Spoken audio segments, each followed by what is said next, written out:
So, last we left, I'm fairly sure we just finished Pontiff.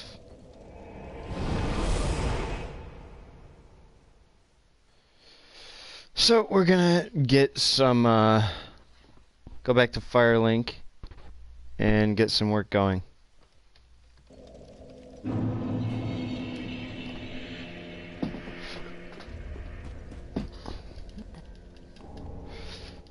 Blah, blah, blah. Got the best ring in the whole fucking game.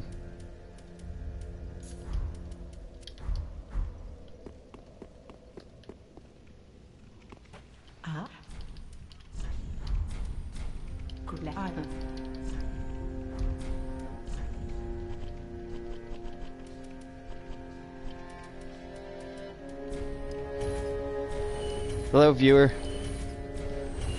New phone, who dis?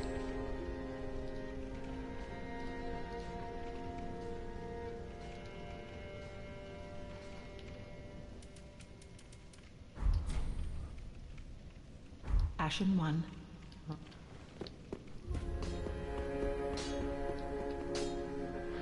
Alright, so... no chunks. Nothing new. So... thinking, so we got Pontiff, so we need to do Aldrich. Oh, that means Greyrot's back, but I can't imagine I want to actually grab something from him. Like, what is... I don't think he has anything that I could use, because this playthrough is pretty minimalist.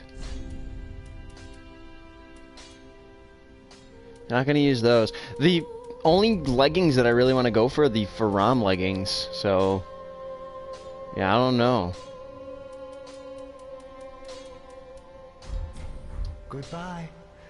Oh. Yeah, we're just moving on ahead.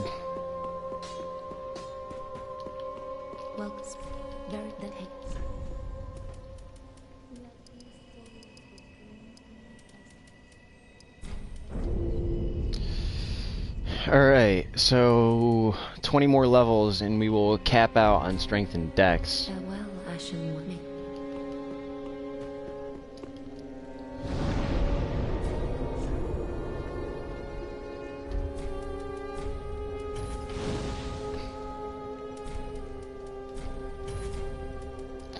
Forgot where I got that undead bone shard from.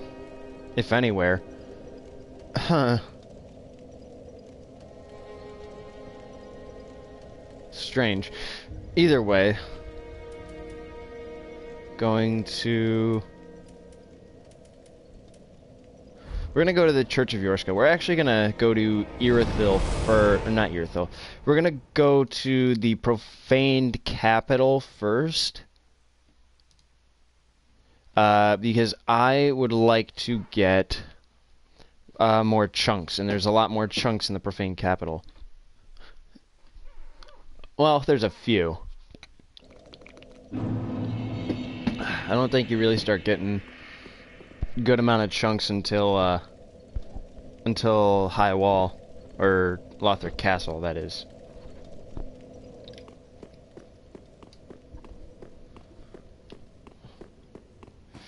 Sorry, I noticed my last stream that my mic was kind of quiet, so I'm trying to keep it as close to my face as possible. I'm not using a very good mic right now, and I'm gonna try to get another one, but being in college leaves you pretty strapped for cash.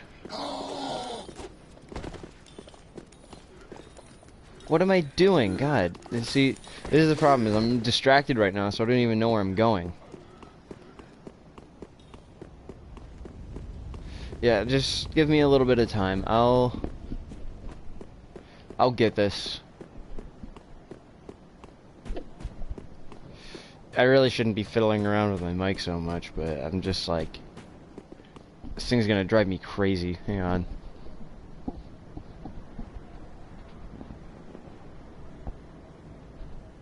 I think that's good. Just leave it like tilted up straight at my face. I'll definitely look into getting a better one as soon as I have more cash, though.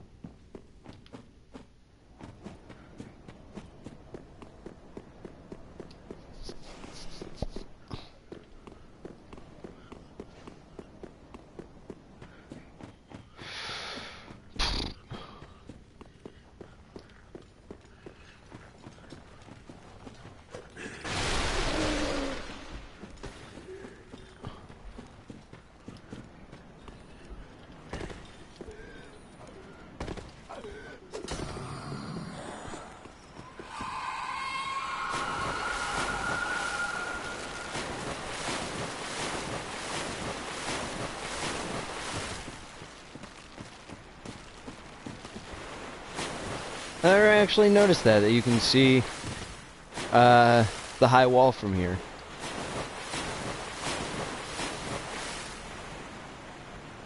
Oh, hang on. Okay, so way up there's the high wall, and then down just below it is the Farron Mausoleum. Yeah, that's the Farron Mausoleum. And then we descended from the Farron Mausoleum and we were underground over there. Then we crossed that bridge there. Huh. Karthus isn't actually too deep below ground. It's like a cave society. It's interesting. Yeah, I never really like took the time to look up from the valley. Oh, you know what? That makes me think, though. Okay. Let me get my north, south, east, west correct in my head. So we cross the bridge. If we go out that way, that takes us straight to Pontiff's boss fight in that direction. So from there, we ascend to Anorlando to the west.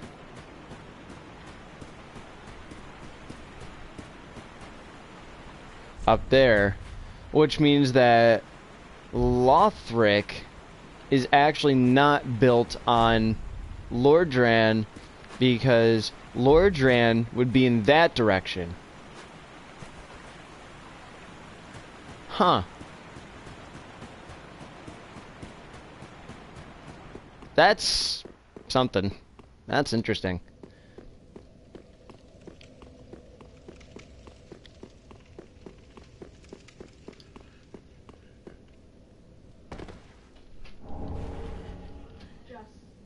One sec.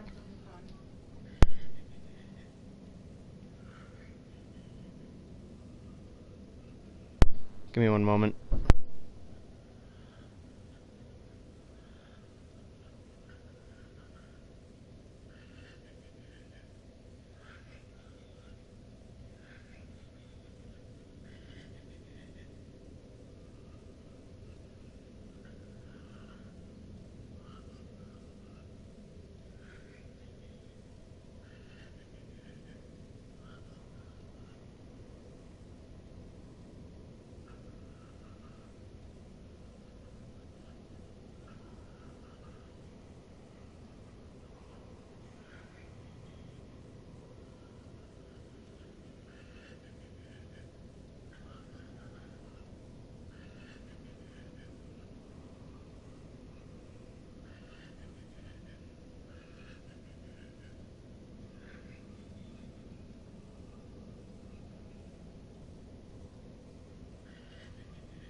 Alright, I am back. Sorry for getting up.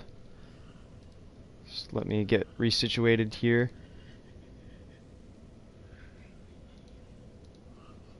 Alright. Then I'll get moving. Yeah, so the geography of the Dark Souls universe is something I actually never... Like, between games, because, like, well, in 2, like... Because in 2, it's just inferred that it's somewhere that's not Lordran, but mirrors it very closely.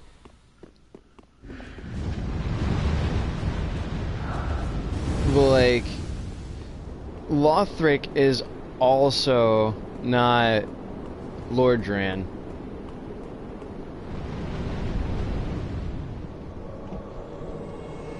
It's just something I found pretty interesting.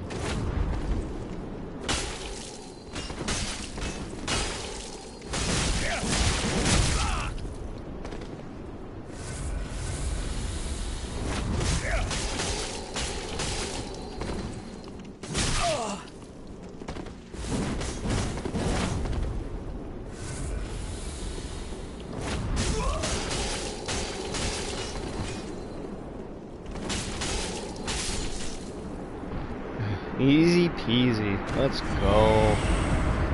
Honestly, like, the big thing is, like, they're just satisfying to use, the Keistis. They're just satisfying. Nothing like the rustic work of killing your enemies with one's own hands.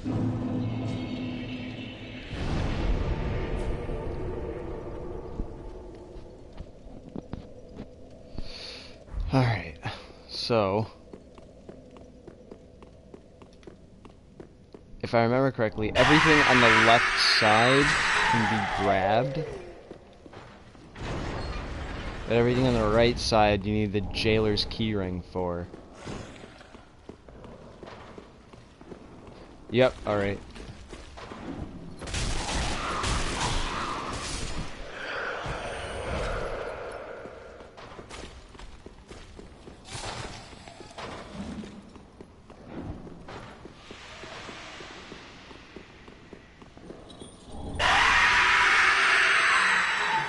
I don't even need large titanite.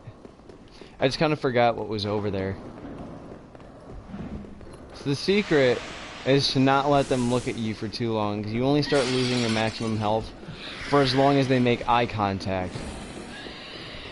So as long as they're not looking at you, your health will remain intact.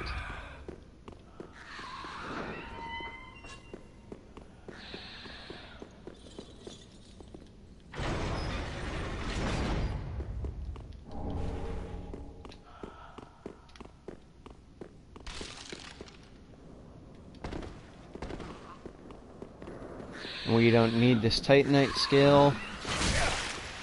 I meant to roll past that. Oh well.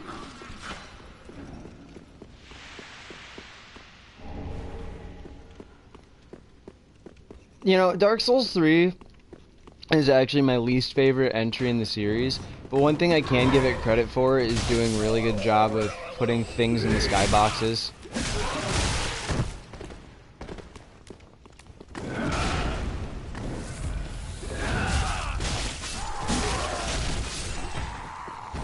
Like, just having places that you can look at and say, I'm gonna visit that. Like, that's, you know, that's real stuff. Also, I'm just thinking lore here. I don't know. I thought that when Yorm ignited himself, a pillar of fire erupted from the sky, but we're in a cave. The profane capital is in a cave, so I don't know.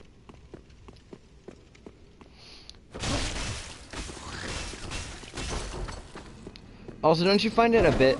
Oh no. Oh no. I find it a bit peculiar that Irithyll would build their dungeon right on top of an old city and not launch an expedition to it. Don't you think? Because I know, well, because, you know, Sullivan found the profane flame and took it for his own. But we never hear if Irithyll did anything with it, because Sullivan was around, or because Irithyll was around before Sullivan. And so it just begs the question, like, if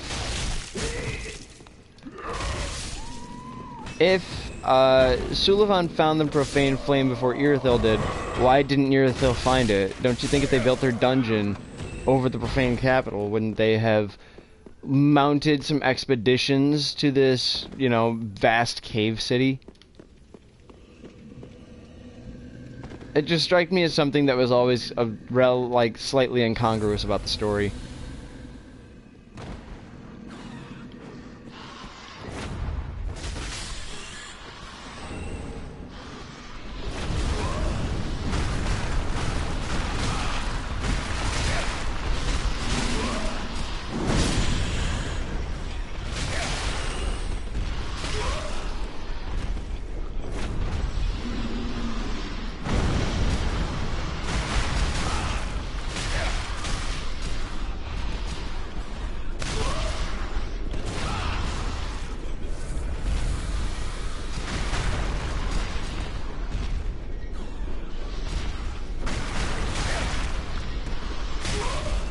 Oh my god. Honestly, the lack of poise in this game is honestly like one of the biggest downfalls of it. It's the fact that it treats itself so much like it lends itself so much to the Bloodborne formula, but it lacks all of the originality and charm that made the Bloodborne gameplay formula any good. Especially because, you know, I can suspend my disbelief for very many things, but there is no way that I will ever believe. Like, I get why I could be staggered here, but I would never be made to believe in a million years that a rat, even one as big as these, could somehow make a dude in full plate mail flop around like he's getting slapped with sausages. Like, it just doesn't make any sense. Like, he's in full plate mail, and like, yeah, the rat bite, you know, might potentially puncture the armor, but I can't understand why it would cause physical impact great enough to cause him to react so visibly.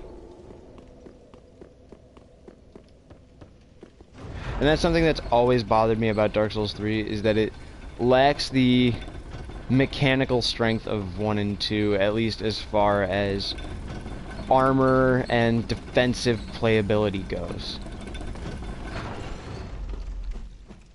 I mean, I think offensively Dark Souls 3 does really well, but I think defensively it does very poorly. It stacks up very poorly to 1 and 2.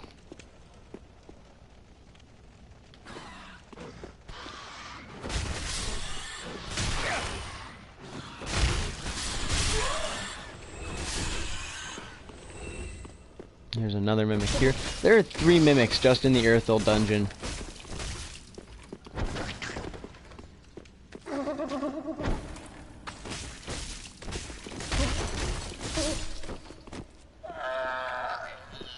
It's quite an impressive amount, really.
Yeah, I've never liked that about this game. The rats and dogs, and honestly, all of the smaller enemies are so much more obnoxious because they can instantly stagger the player despite there being no mass behind their hits. Like, I mean, you know, think about a guy in full plate mail, you know, 200-pound guy, you know, or let's say 180-pound guy, plus, you know, 30 pounds of plate mail or whatever, you know. And so you got a roughly 200-pound fella out here, and a what? At least, let's say, let's be really generous. And 80, nah. Let's say a 60-pound malnourished dog that is somehow superpowered slams into you at about 20 miles per hour. Yeah, that might cause you to flop back a little bit, but all of the force is directed behind its jaw, which is a small object with not a lot of mass. And you're telling me that somehow a dog's jaw, like a 20-pound head of a dog, if we're being incredibly generous since a human head is 10 pounds. Okay, so let's say, you know, weight of a bowling ball. Weight of a bowling ball smacks into you at a decent velocity. And I'm getting myself mixed up here, because I'm like, not even a weight of a bowling ball. Like, I need to rethink this. Think of how heavy a starved dog would be. And against a male, like, let's just say for the sake of argument that it's a male. A 200-pound male in full plate mail would... You're saying that he would not feasibly be able to, in this armor, withstand a dog bite. Even if the dog's running a little quickly to get the bite going. I don't know. Maybe there is something to that, but I don't think... Even if there is something to it, I don't think that I don't think that gameplay should be sacrificed for authenticity. And I will carry that belief to my grave, that gameplay should never ever be sacrificed for the sake of authenticity.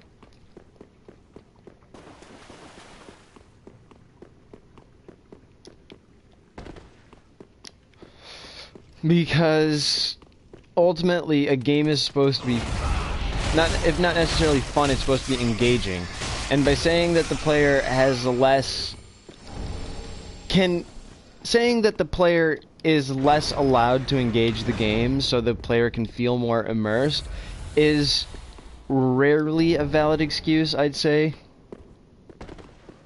I'd always say that free agency should be valued in a game over the sake of authenticity or being like, wow, this is a really, you know, a really poignant experience. This is an experience I can get behind. It's like, I mean, obviously a game is meant to be experienced, but I think that ultimately the experience should fall on if the player is being really engaged, and trying to make it more authentic by engaging the player less is not a good design choice. But that's just me.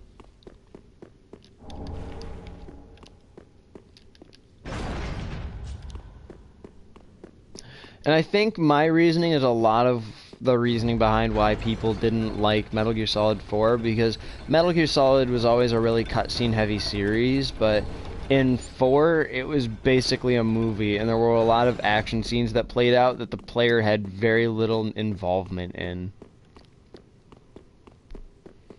And I guess, you know, it's one of those things where people just wish, wow, you know, I really wish I could be playing this scene.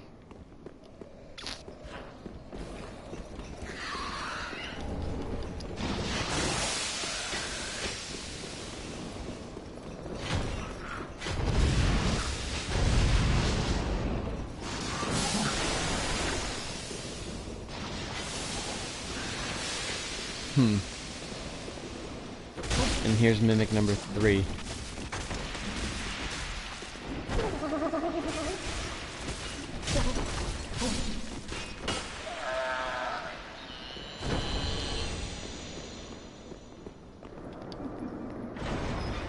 And once again, we move along the left side,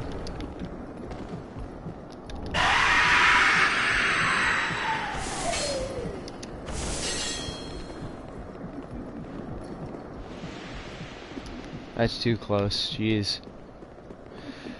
We move along the left side, and then we'll sweep by the right side later to pick up our last NPC helper.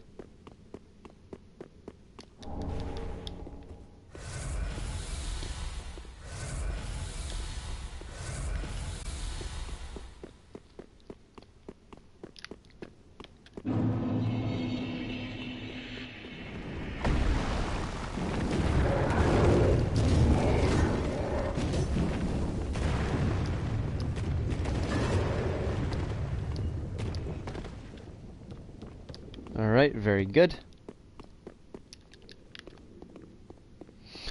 And I don't think we have nearly the souls required to level up right now, so we are just going to keep moving.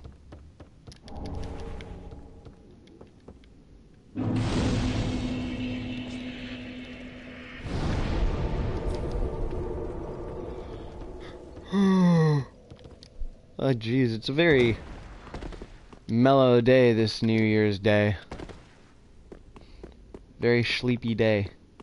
I hope everybody had a good New Year's Eve. I certainly did. Although I also had a very tired New Year's Eve. I've been tired a lot lately. It's just been... I've been too relaxed. I should definitely be getting back to school. But I won't be able to until the middle of the month. We're excited for it though.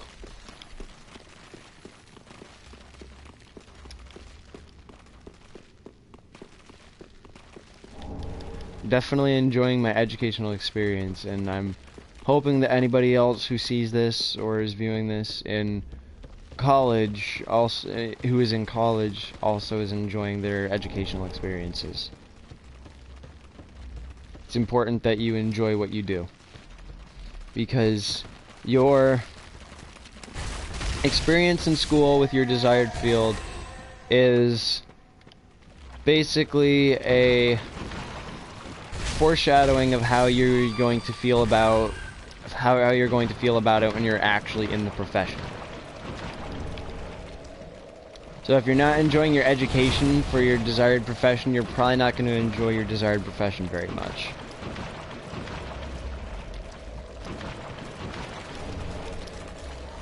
So I see a lot of people now going into things like, you know, law or art or liberal media, you know, and it's like, and you know, liberal arts and law, doctors, you know, and all these very generic fields, but they never really tell you what they're gonna do with it or why they're doing it. They're doing it just because it's a thing that people do. And so it ends up with these job markets getting incredibly oversaturated. These job markets end up getting incredibly oversaturated, and in the end nobody really benefits from it because there's a lot of deficits and people. So this is something that I actually have to tell a lot of people, is there are a lot of job deficits in the United States at the very least. But people say there's no more jobs, but that's not true. There's plenty of jobs. The problem is that nobody wants to do them anymore. Like, for example, blue-collar work and, like, skilled labor, like construction, house building, carpentry, you know, plumbing.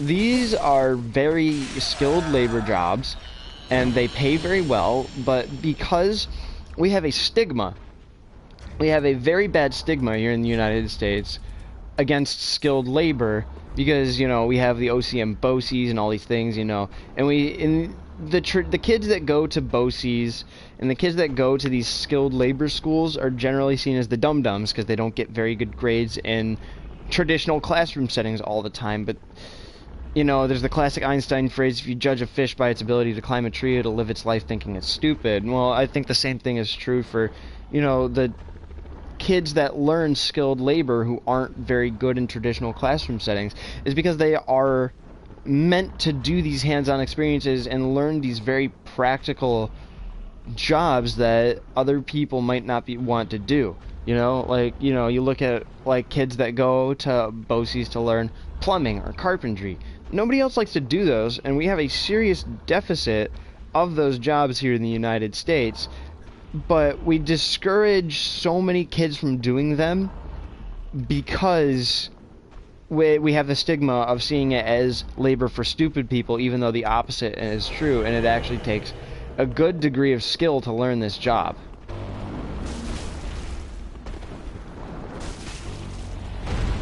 But that's just my 2 cents.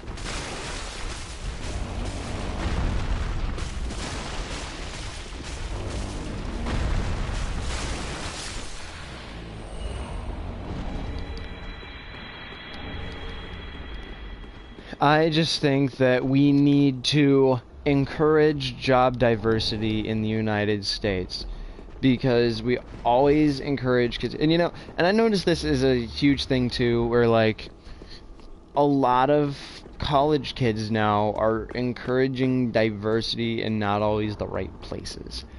Like, I'm not gonna get into anything political because I don't want to get anyone upset, but I'm just gonna say, like, when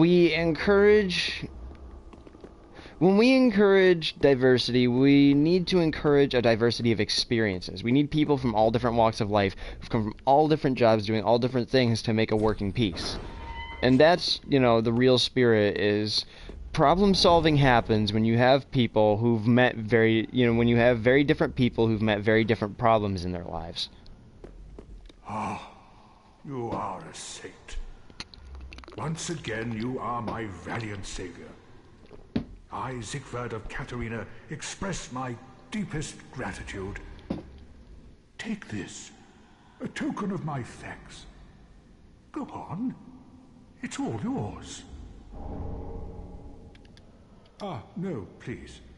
Go on ahead. I've my own road to take. We are going to put a temporary hold on the fist only, so we can use the storm ruler.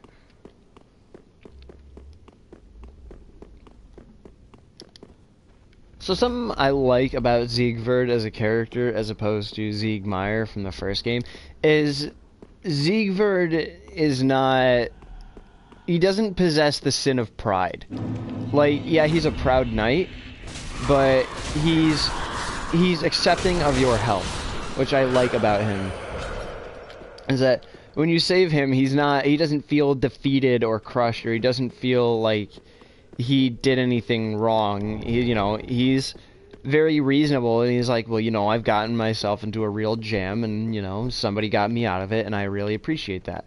And I like that a lot about Siegfried's character, is that he is strong-willed and prideful, but he's not above feeling like he needs help.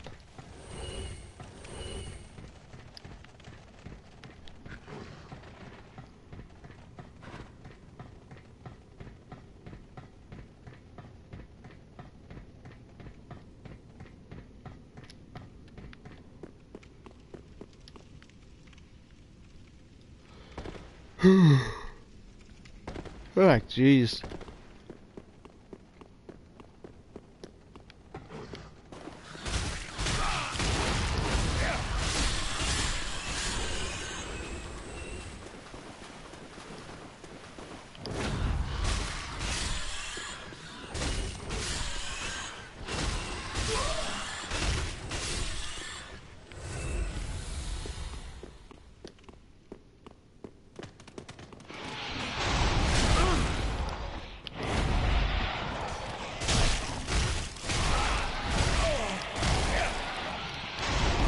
Oof, that was pretty nasty. Come on.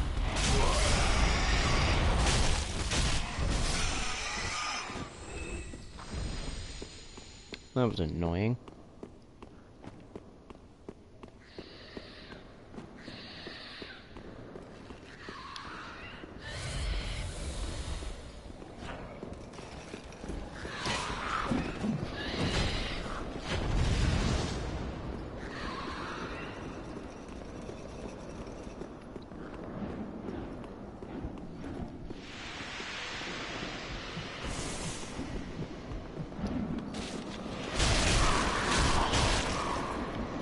Oh, that's not good. This is really bad. Okay.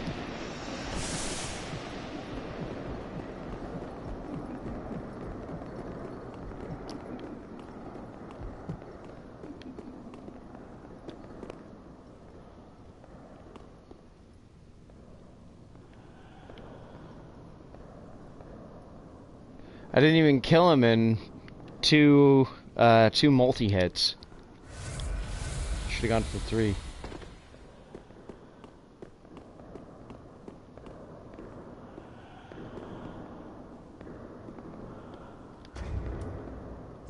You know, I'm actually curious. I wonder if I can do this.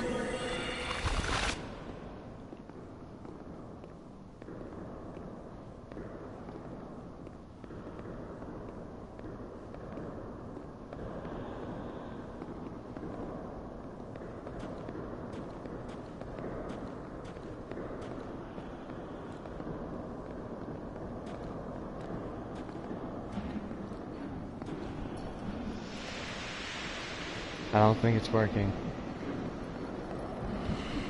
It's not working.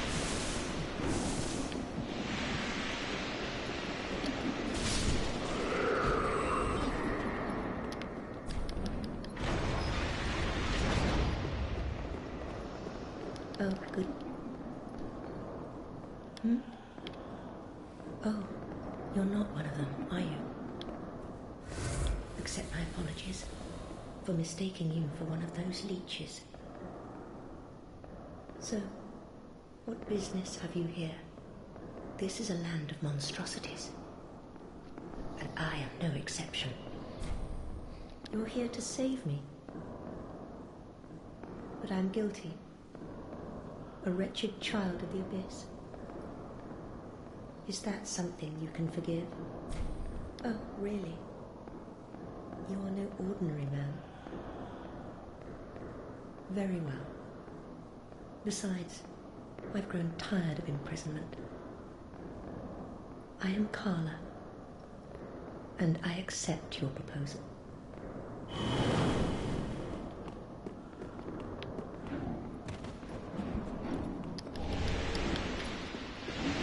Alright, we skedaddling.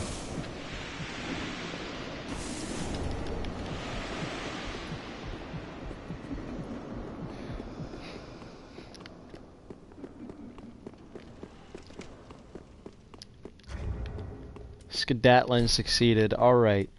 I don't want to actually have to cross this bridge again, so we're just gonna take the quick way.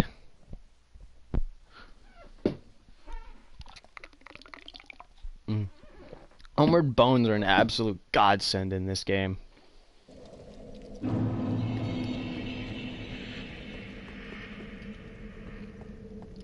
I don't actually think there are any chunks down in, like, that are actually down here, if I remember correctly. I don't think we actually start encountering a good number of chunks until, we get to... Damn it. I forgot how accurate these guys are.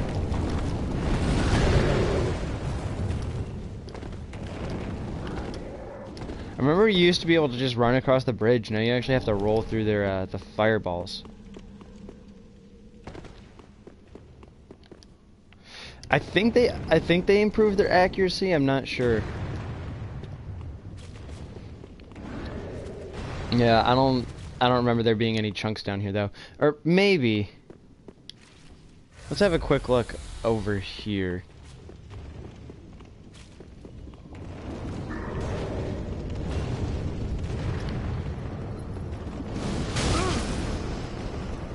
Rude. If I remember correctly, it's just rusted coin. Yep.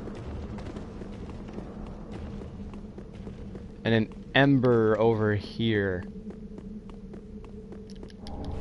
Nope, another rusted coin. Damn, I was wrong. Is there really the only 2 things here? Seems that way. What a shame.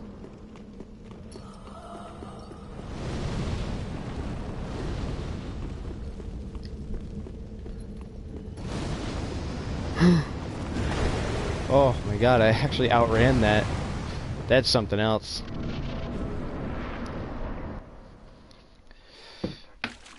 Let's set that down real quick. I need to stretch.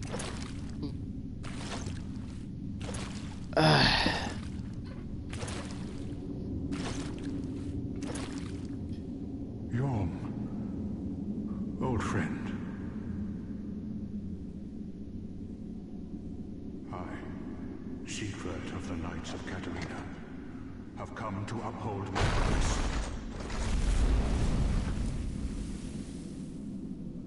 Sun shine upon this Lord of Cinder. Huh. Does Yorm wear a modified version of the Firelink garments?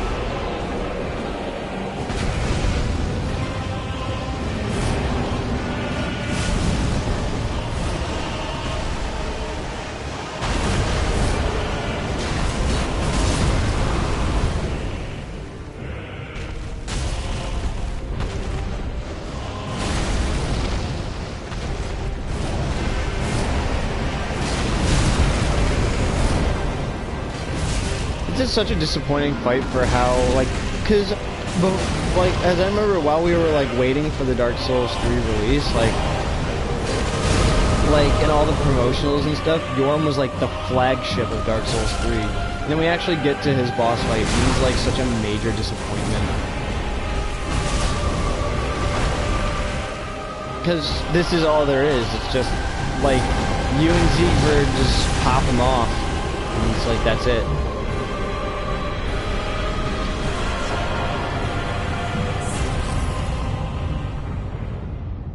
A little underwhelming. It seems I am in your debt once again. My thanks. I could have not kept my promise without you. Now, for a final toast. To your valor, and my old friend Yorm. Long may the sun shine. Happy ending. Well, I'm going to have myself a little nap. The only thing to do, really, after a nice toast. You are a true friend. Best of luck with your duty.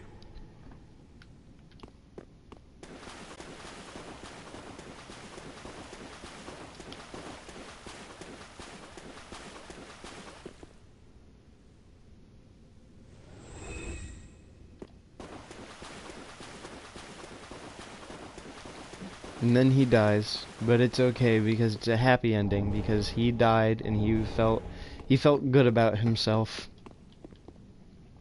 Honestly though, it is like one of the happiest endings in the Soul series. It is genuinely heartwarming.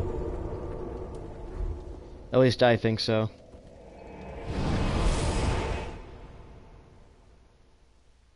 Because in Dark Souls 1, no matter how it ends, Siegmeyer's questline ends tragically. But with Siegfried's, if you do everything right, he has a very, very fulfilling questline.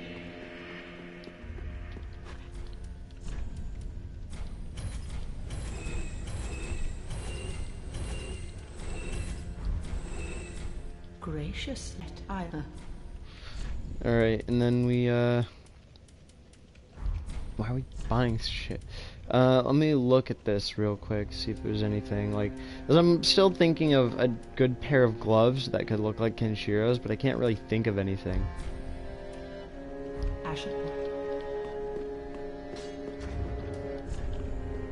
We just have the one chunk right now. Welcome, husband. Very then.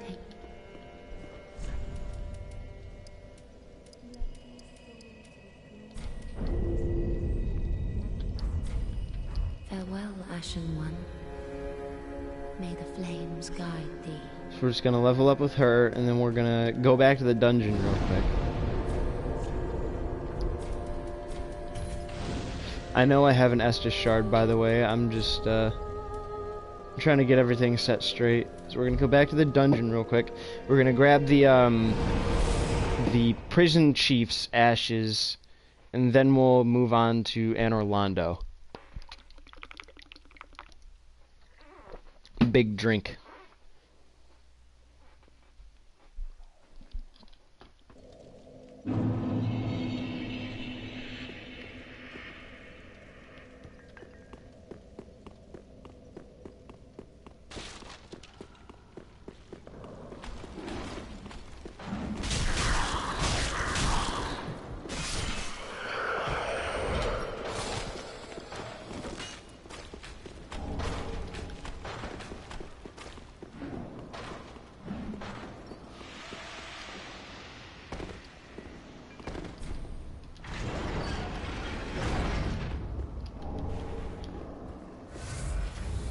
Very sad.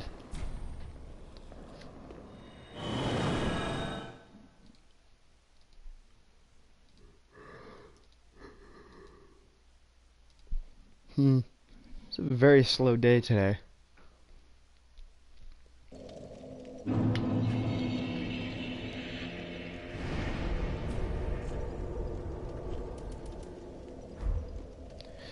Alright, so the run up to... I'm just trying to think real quick of the most efficient way to get to Anor Londo quickly.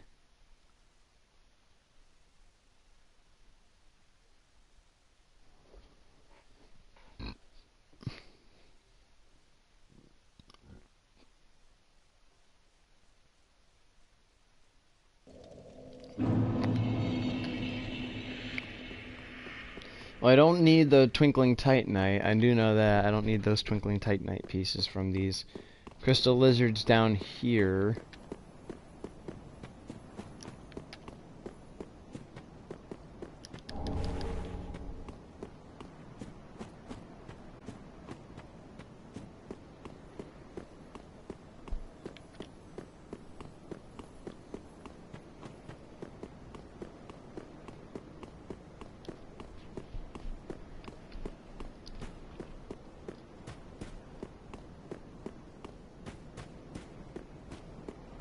I think we're gonna do is we're actually just gonna run straight to the next bonfire.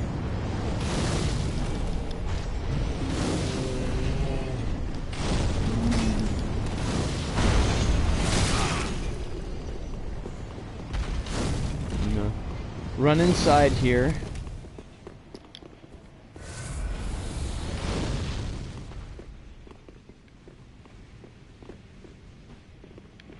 Yep, wait for this guy.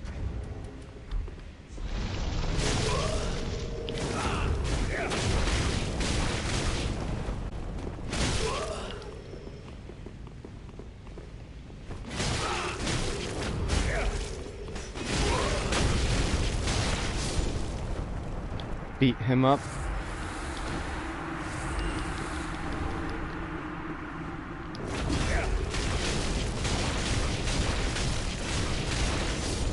Lock him down in the corner and beat him up. Alright, now the hard part. Gotta kill 2 of those dogs in a row.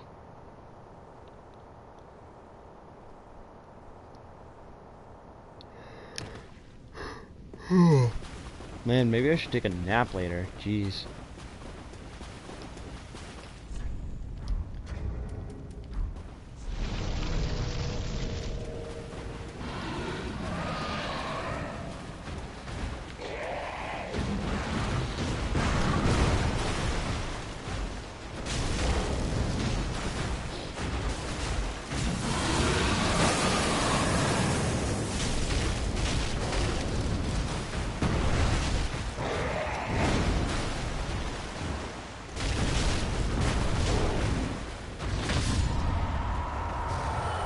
Not too bad.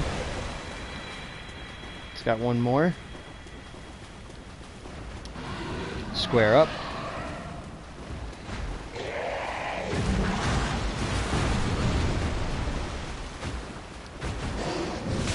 Ooh.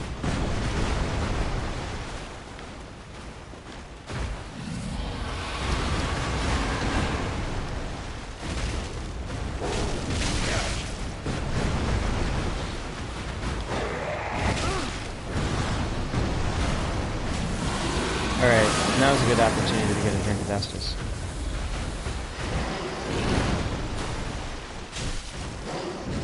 Hi, River.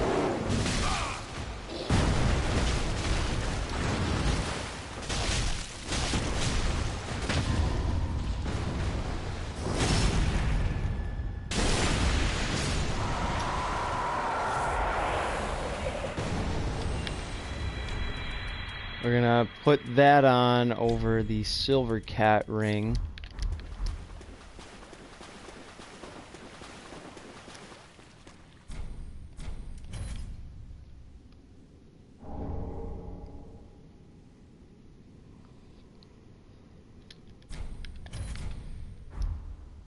So ultimately, the 4 rings I'm gonna go for is Untrue Dark Ring, Favor, Steel Protect, and Chloranthy, and I'm gonna get all those at +3 from the second DLC.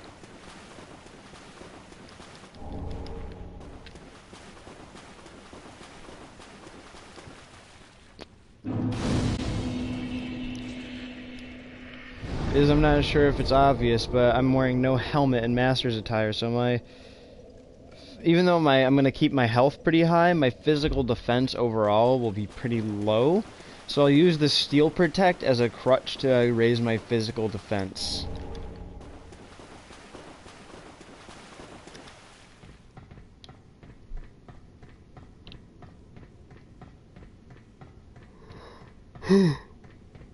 Jeez.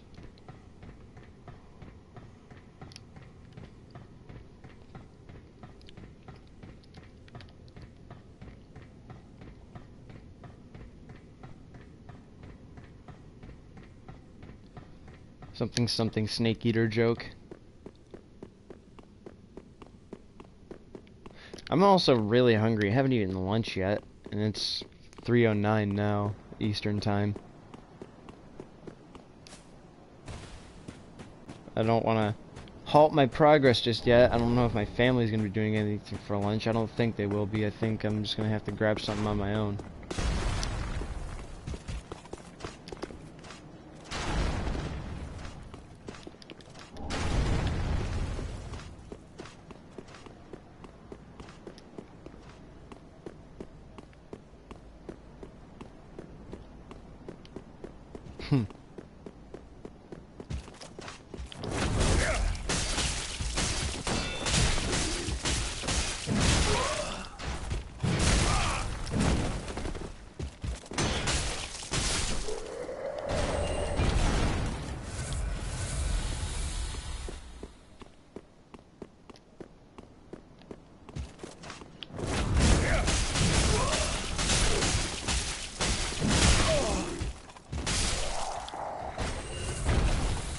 Honestly, it's kind of hilarious how how the bonfires aren't that few and far between, because honestly, I can just tank through everything and just restock on Estus at the next bonfire really easily.